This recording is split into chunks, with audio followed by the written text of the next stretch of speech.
بخاری شریف کی حدیث ہے کہ اذا اقیمت الصلاۃ فلا تأتوها تسعون وأتوها تمشون علیکم السکینہ فما ادرکتم فصلوا وما فاتکم فأتموا، کہ اس حدیث میں نبی علیہ السلام نے بالکل صاف الفاظ میں یہ بیان فرمایا،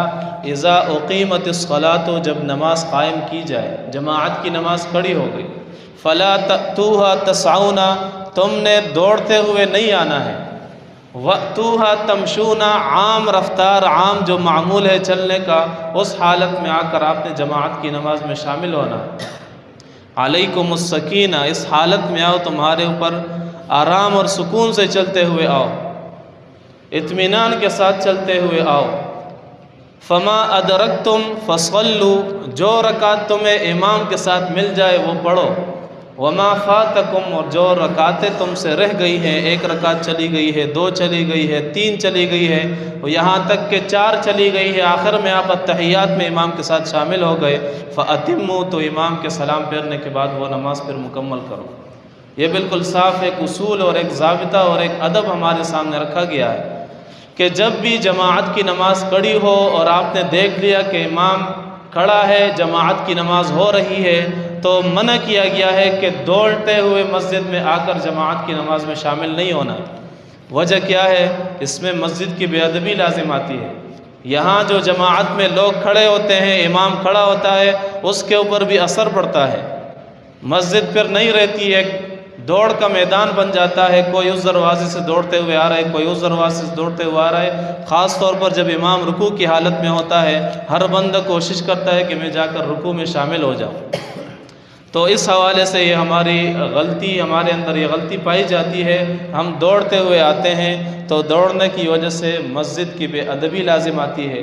مسجد اللہ کا گھر ہے، اس کا ادب اور احترام ہونا چاہیے، تو دوڑنے کی حالت میں ادب اور احترام گیا۔ نمبر دو، دوسری غلطی پھر یہ پائی جاتی ہے کہ بسا اوقات ہم دوڑتے دوڑتے، چلتے چلتے تکبیر کہہ کر فوراً رکوع میں شامل ہو جاتے ہیں، حالانکہ تکبیر کے لیے قیام کا ہونا ضروری ہے۔ جب آپ رکعت میں پہنچ گئے، کھڑے ہو جائیں، پھر تکبیر تحریمہ کہہ کر پھر رکوع میں شامل ہو جائیں، اور آپ نے دوڑتے دوڑتے، چلتے چلتے، دو تین صفحے پیچھے سے آتے آتے آپ نے تکبیر کہہ کر امام کے ساتھ رکوع میں اپنے آپ کو شامل کر لیا، تو یہ رکعت، یہ نماز آپ کی تو شروع ہی نہیں ہوئی، تو ایسی نماز کا پھر فائدہ کیا ہے؟ تو لہٰذا یہ ہماری بڑی غلطی ہے۔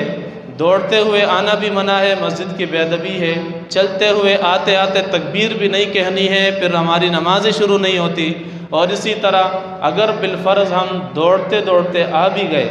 رکعت میں امام کے ساتھ صف میں کھڑے ہو کر پھر تکبیر کہہ کر ہم نے نماز شروع کر لی، لیکن علیکم السکینہ جو حدیث میں بتایا گیا کہ اطمینان اور سکون کے ساتھ نماز پڑھو۔ دوڑتے دوڑتے ہم آئے، ہماری سانس پھولی ہوئی ہے، وہ سانسیں ہماری زور زور سے چل رہی ہے، ہمیں اپنے سانسوں کی بھی فکر ہوتی ہے کہ جلدی سے میں سجدے میں پہنچ جاؤں یا تحیات میں بیٹھ جاؤں تاکہ میرے پاؤں کو، میرے سانس کو ذرا سکون مل جائے، تو وہ سکون پھر نہیں رہتا دوڑنے کی وجہ سے۔ تو یہ ساری غلطیاں جو لازم آتی ہے، یہ اسی دوڑنے کی وجہ سے لازم آتی ہے۔ تو یہ مسئلہ آپ کے سامنے بالکل واضح ہو گیا کہ جماعت کی نماز میں آنا ہے، شامل ہونا ہے، اطمینان اور سکون کے ساتھ عام رفتار سے چلتے ہوئے آؤ، جو رکعت بھی مل جائے، جس حالت میں بھی امام کو پاؤ، اسی حالت میں امام کے ساتھ شامل ہو جاؤ، باقی رکعت جو امام کے ساتھ ملے وہ امام کے ساتھ پڑھو، جو رکعتیں چلی گئی ہے امام کے سلام پھیرنے کے بعد پھر اپنی بقیہ نماز پوری کر لو۔